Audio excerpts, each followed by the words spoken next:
They were the Cathar, a race of logic and perfect strategy who had conquered 1,000 worlds. They came to Earth expecting a swift, preordained victory over a primitive, fragmented species. But they found an enemy that fought not with reason, but with a weapon they had no name for. A beautiful, terrifying, and utterly illogical force called humanity. This is the story of how a species of machines met a race with a soul, and for the first time in their history, learned the true meaning of defeat. We, the Cathar, have conquered 1,000 worlds.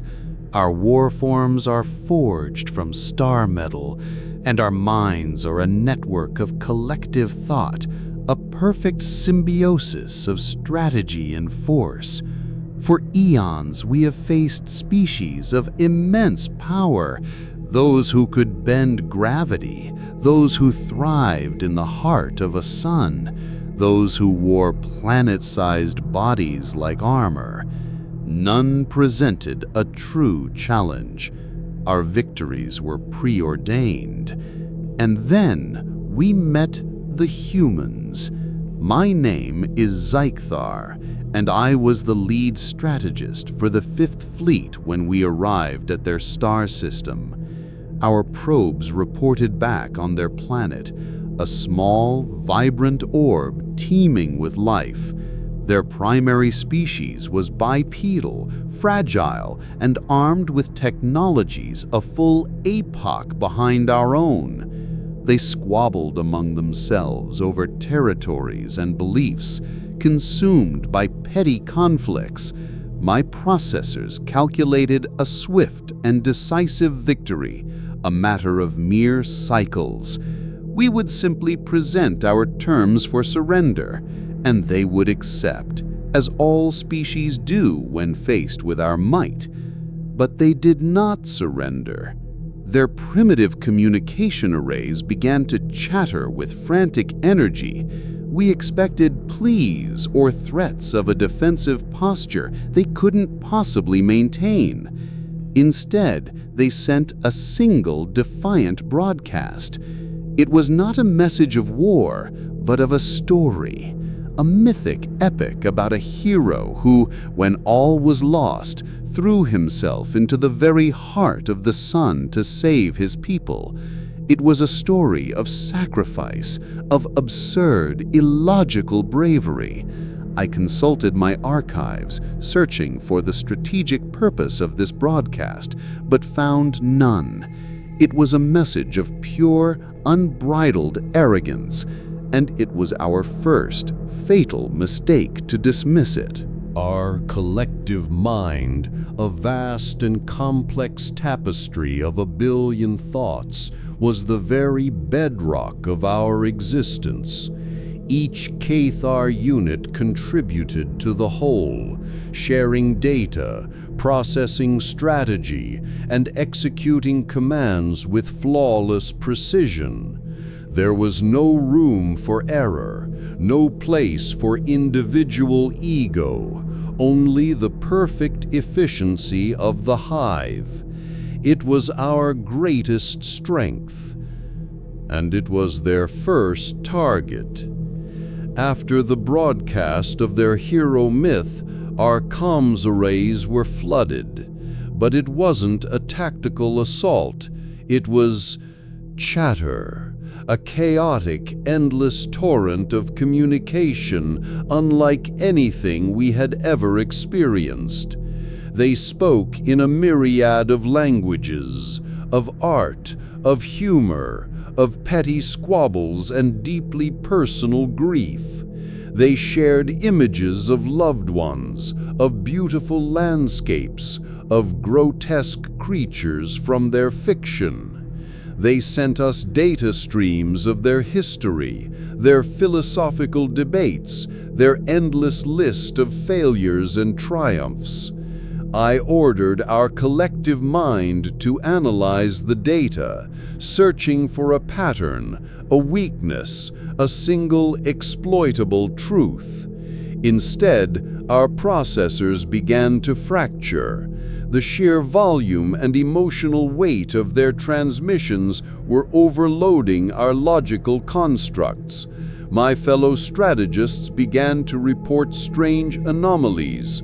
One claimed to have seen an image of a human pet that elicited an illogical sense of warmth.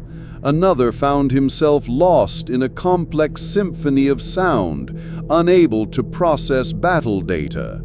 The very fabric of our shared consciousness began to fray. We had expected them to fight with weapons of iron and plasma. Instead, they assaulted us with something far more alien and incomprehensible: their own messy, chaotic, beautiful humanity. They were not a single unified hive like us, but a swirling chaos of individual thoughts and feelings. And that chaos, we were starting to realize, was a weapon we had no defense against. Our collective mind, now a cacophony of disorganized human thought, was crippled but not defeated.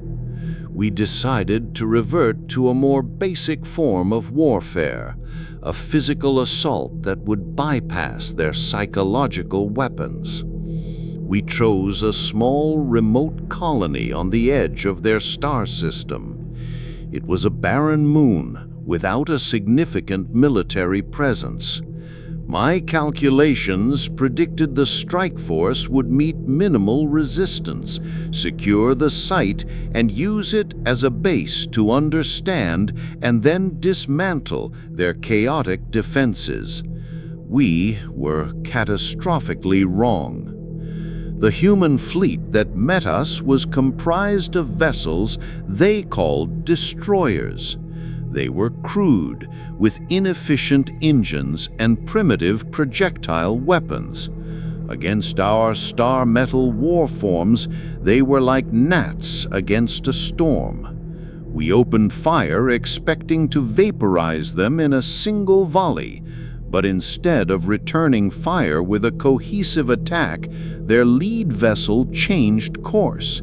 It veered directly into our path, its pilot transmitting a single looping message, a piece of their music filled with pounding rhythms and a chorus of voices shouting what their databases identified as rock and roll. My command unit registered the pilot's action as a critical failure, a suicidal act of panic. Our battle forms braced for impact, expecting a simple collision. Instead, the human pilot detonated his vessel's core reactor at point-blank range, a blast so contained and focused it was designed not to obliterate us, but to cripple our energy shields. He sacrificed himself not to destroy us, but to create a single, fleeting opening for the rest of his fleet. It was an act of tactical insanity, a move that went against every logical combat doctrine we had ever encountered. It was wasteful, inefficient, and breathtakingly effective. We were caught completely off guard.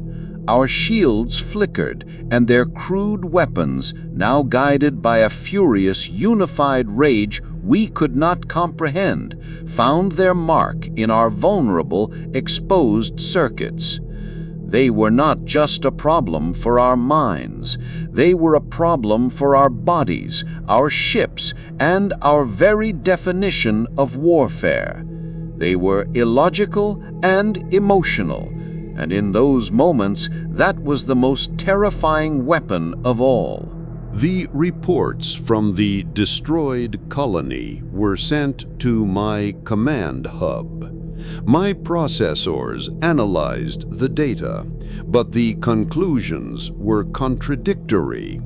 The human pilot's suicide was a tactical success, yet it was a personal failure in every logical metric of survival. This single act of defiance began to corrupt our battle algorithms. My subunits, which had for centuries calculated risk with flawless precision, started to produce illogical variables. One suggested a frontal retreat. Another recommended an illogical exchange of gifts. The collective mind, once a symphony of efficiency, was now discordant and confused. In a desperate attempt to regain control, I ordered a deep scan of their historical data, searching for a pattern.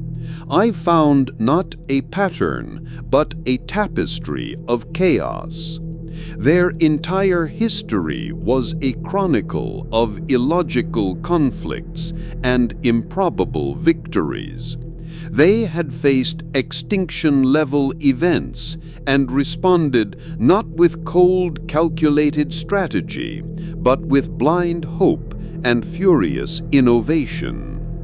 They were a species that had survived by embracing the very thing we sought to eliminate: unpredictability. My algorithms could not predict an enemy that would willingly die for a moment of tactical advantage. It was a concept outside the scope of our entire existence. They fought not for resource acquisition or territorial expansion, but for abstract, illogical ideals they called freedom or justice or honor. My mind, trained for logical combat, could not process a species that would sacrifice its physical form for a belief. The more I studied them, the more I understood our disadvantage. We were a grand, intricate machine. They were a force of nature, a storm that had no reason or rhythm, only a terrifying, undeniable will to survive. Our perfect logic was a shield against predictable threats, but against the chaotic, emotional force of humanity, it was a weakness. Our collective mind could no longer calculate their next move. We were adrift in a sea of their endless irrational data, with no way to predict the tidal wave that was about to hit us. Our collective mind, once a fortress of logical strategy, had become a confused and fragmented chorus.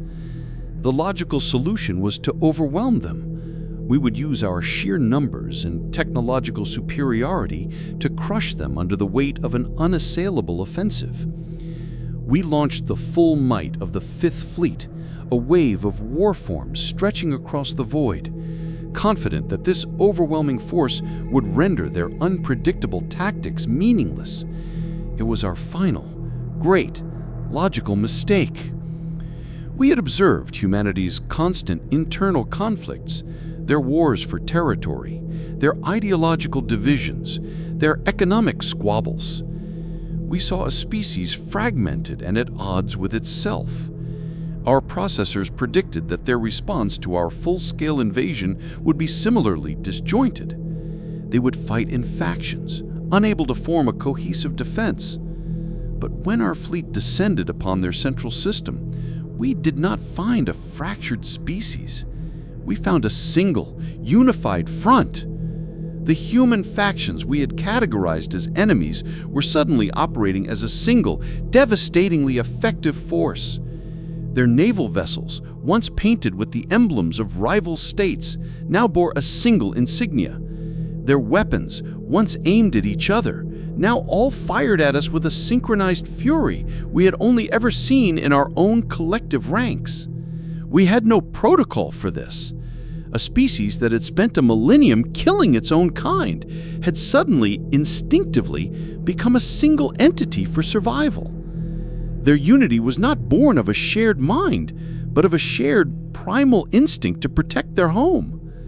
Their coordination was not the cold, perfect execution of a hive mind, but a wild, creative dance of independent actors, each one making an illogical sacrifice to support the other.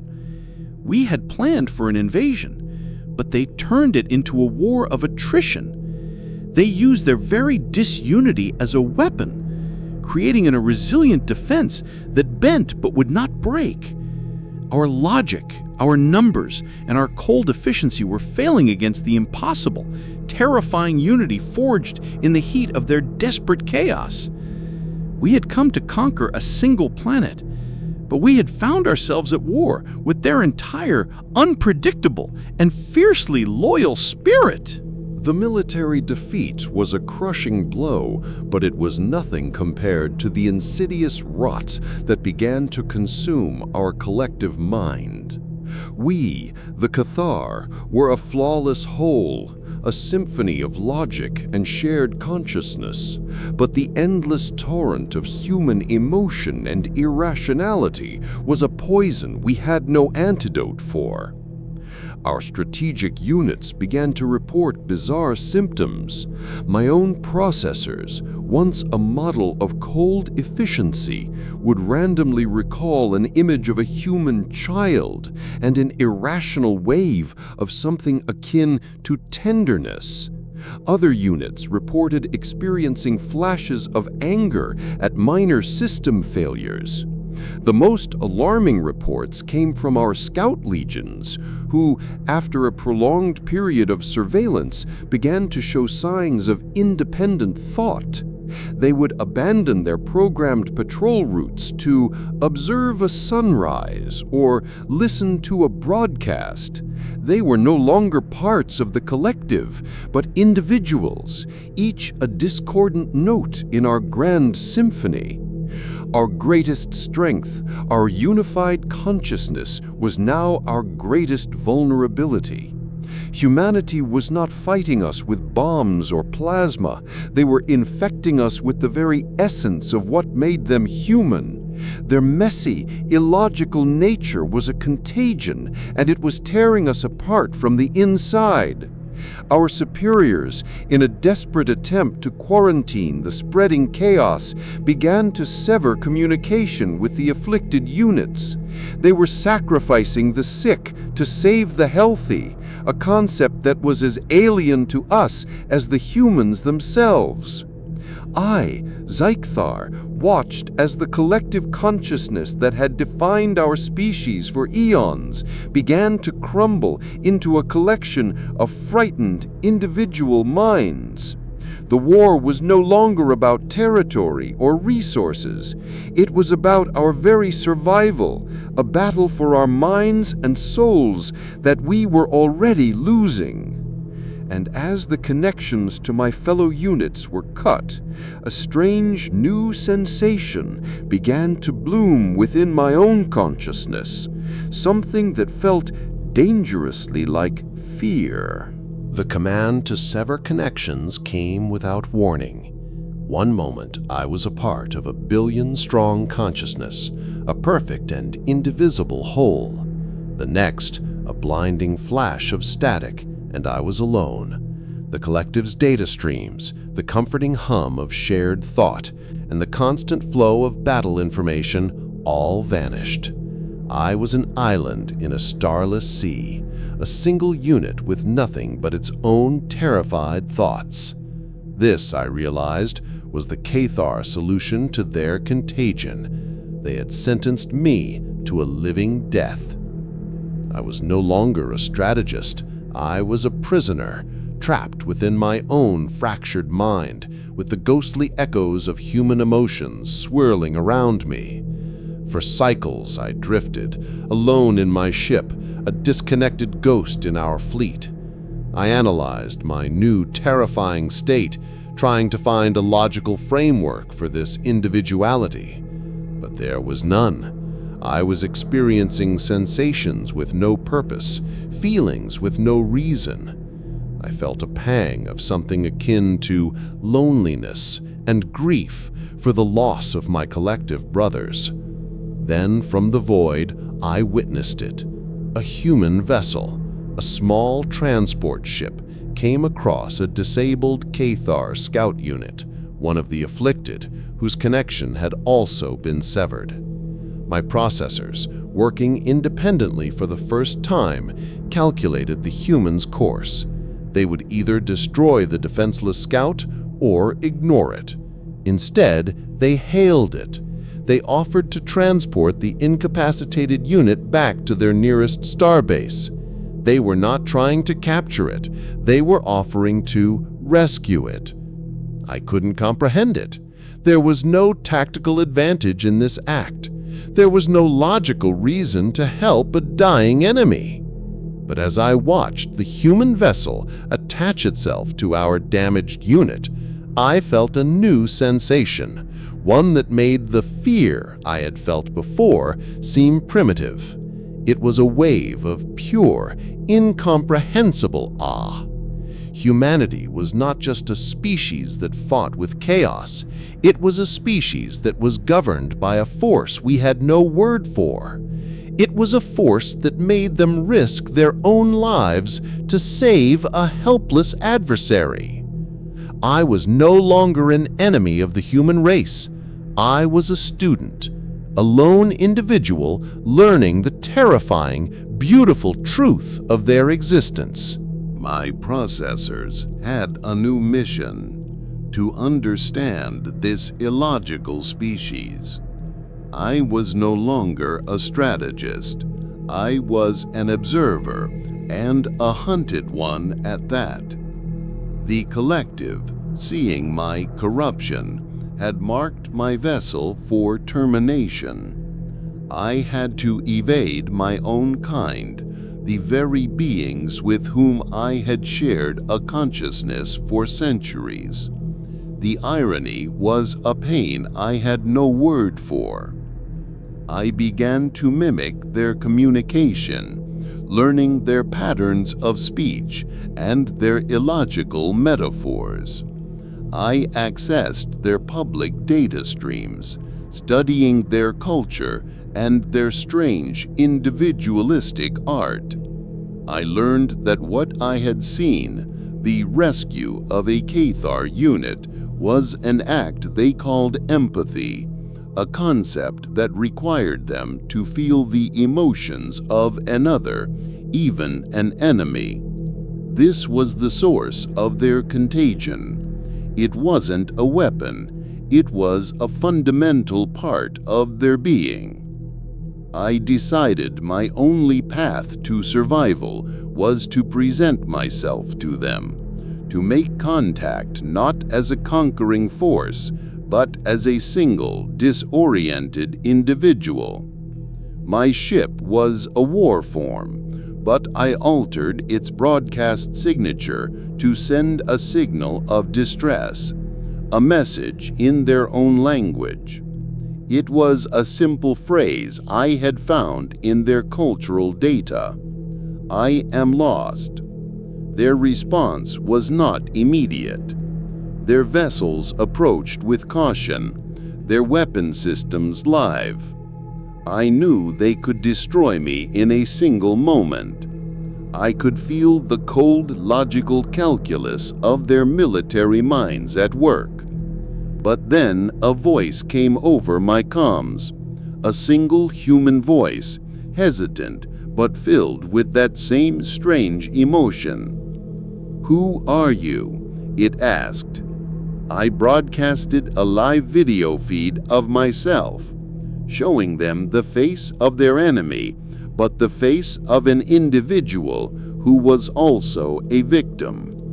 The voice on the comms was silent for a long cycle, and then it returned, a simple command, a decision that defied all military logic. "Cease fire," the voice ordered. "We are bringing it in." They brought me in.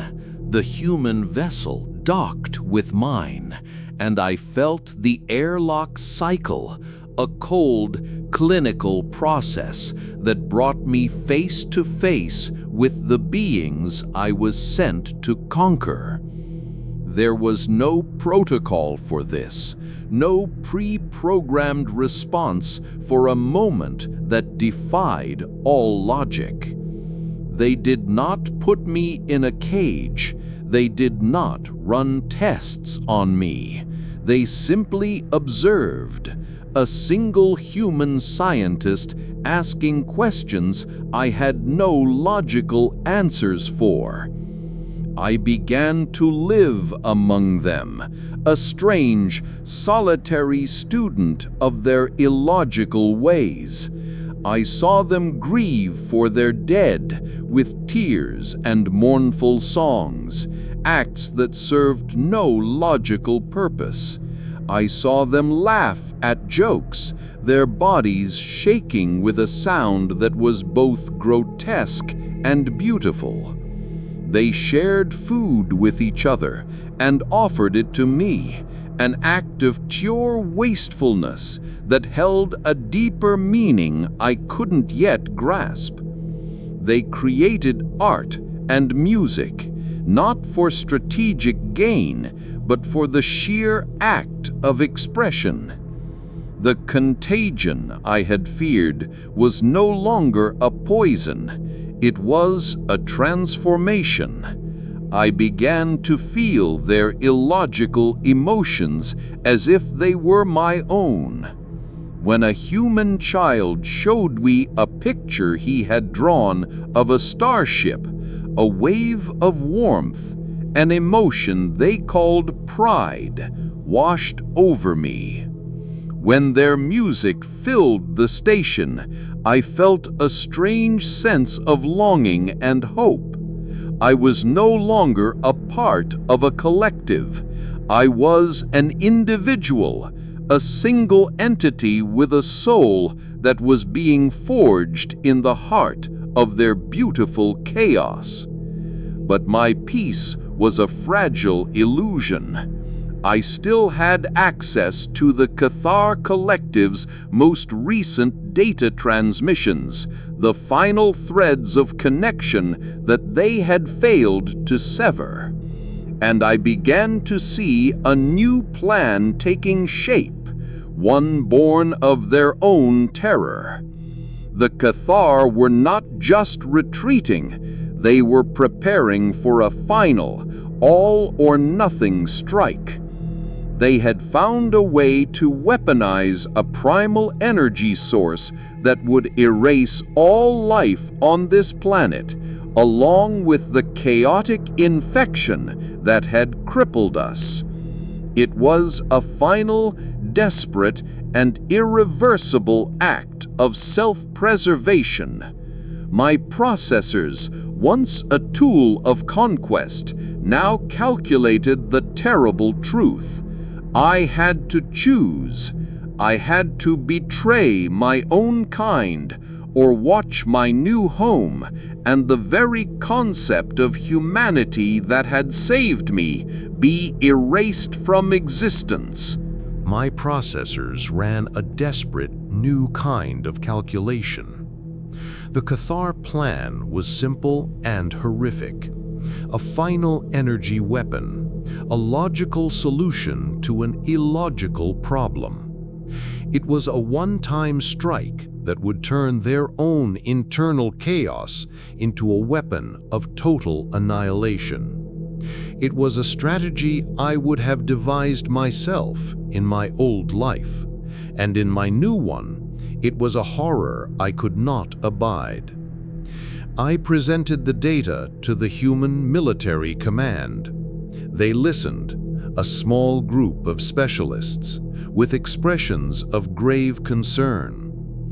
There was no time to explain the complex emotional context, the contagion, or my own transformation. I simply told them the location of the weapon and the only illogical weakness in the Cathar's design.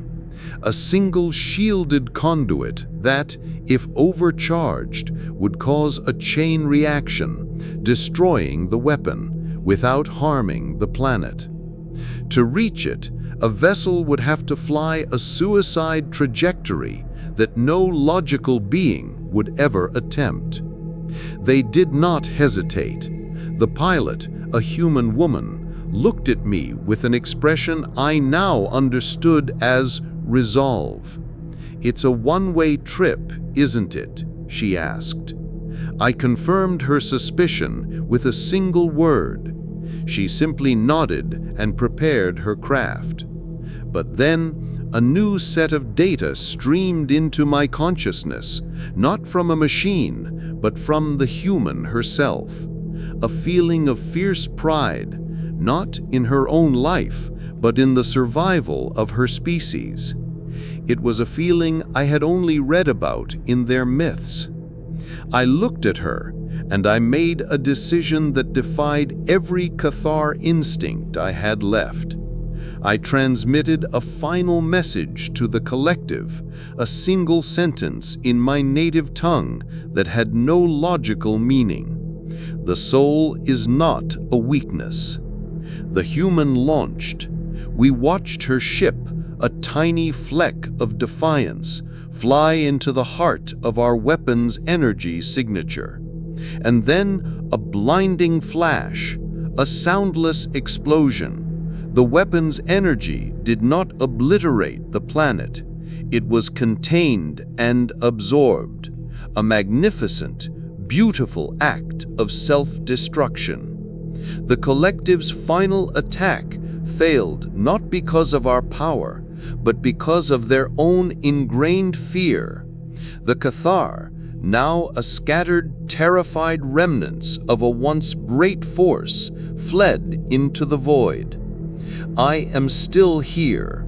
My mind, once a part of a conquering collective, is now filled with the beautiful, messy, contradictory thoughts of a single being. I am Zyk-Thar, the Cathar who became human. And I understand now that their greatest weapon was never a bomb, a ship, or even an act of self-sacrifice. It was their boundless, irrational capacity for something they call hope, a feeling so illogical it was the only thing that could ever truly defeat us.